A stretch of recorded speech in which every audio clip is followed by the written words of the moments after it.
Thank you for joining us at Channel 1 News. Today's top story concerns the overall summary of the recently completed Nuremberg trials, as they have come to call it.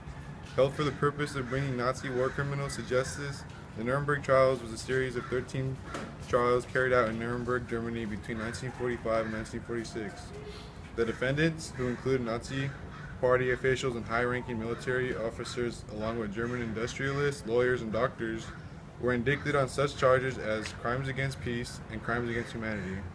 Judges from Allied powers, Great Britain, France, the Soviet Union, and the U.S., presided over the hearings of 22 major Nazi criminals.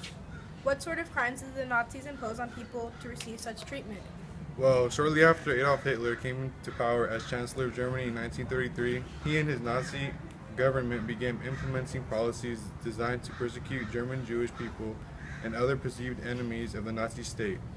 Over the next decade, these policies grew increasingly repressive and violent and resulted, by the end of World War II, in the murder of some 6 million European Jews, along with about 4 to 6 other non-million Jews.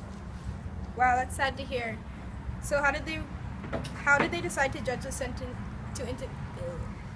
sentence these individuals? Actually, according to the U.S. Holocaust Memorial Museum, in December 1942, the Allied leaders of Great Britain, the United States, and the Soviet Union issued the first joint declaration officially noting the mass murder of European Jewry and resolving to prosecute those responsible for violence against civilian populations. Stalin, the Soviet leader, initially proposed the execution of 50,000 to 100,000 German staff officers, but British Prime Minister Winston Churchill then discussed the possibility of a summary execution of high-ranking Nazis. And at last, the American leaders that a criminal trial would be more effective. Among other advantages, criminal proceedings would require documentation of the crimes charged against the defendants and prevent later accusations that the defendants have been condemned without evidence. They established laws and procedures for the Nuremberg trials with the London Charter of the International Military Tribunal, issued on August 8, 1945. And among other things, the charter defined 3 categories of crimes: crimes against peace, war crimes, and crimes against humanity.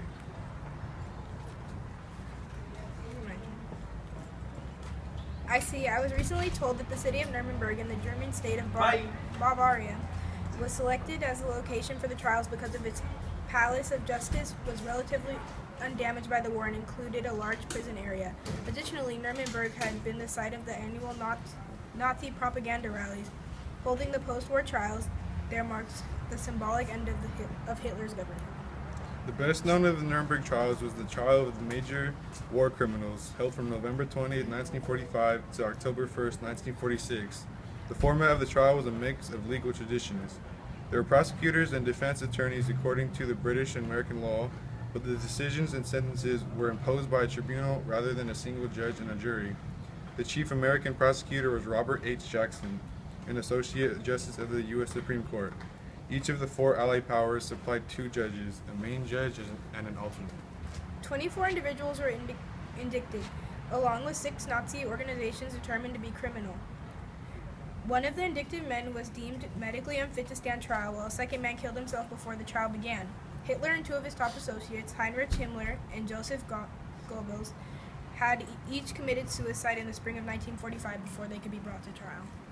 In the end, the International Tribunal found all but three of the defendants guilty. 12 were sentenced to death, and the rest were given prison sentences ranging from 10 years to life behind bars. 10 of the condemned were executed by hanging on October 16, 1946. Now, we actually do have footage from this recently held trial. Let's take a quick look in. We are all gathered here today for the prosecution of 24 criminals and 6 organizations, all deriving from the Nazi regime. They have been put up to trial for the reason of crimes against peace, war crimes, and crimes against humanity. A panel of judges will decide whether each of the defendants were guilty or innocent. Your Honor, these men are guilty and should be either sentenced to the death penalty or maximum security prison for their horrendous actions. They have degraded human life and stripped people from their right to vote. It is settled. 12 of the Nazi criminals are sentenced to death.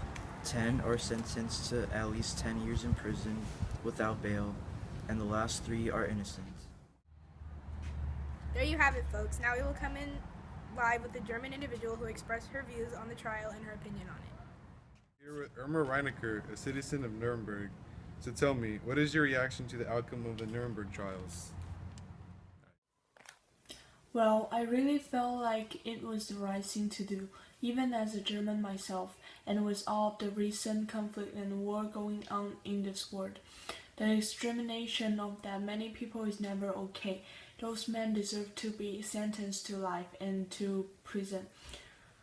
It is never fine to take the lives away from people, because all of them are innocent and had families. They had been oppressed for no major reason, and none of it was okay. Now, were you actually able to see the trials, or have you only heard information about them? I actually was able to attend one of trials. The atmosphere in the room was very tense, and there was so much anger.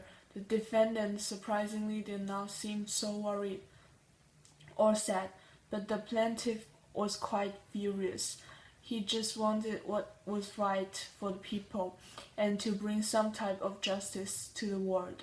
It was a long series of trials, and although I only attended one, I followed the entire process, and I'm agree with the outcome. Okay. Thank you for your time.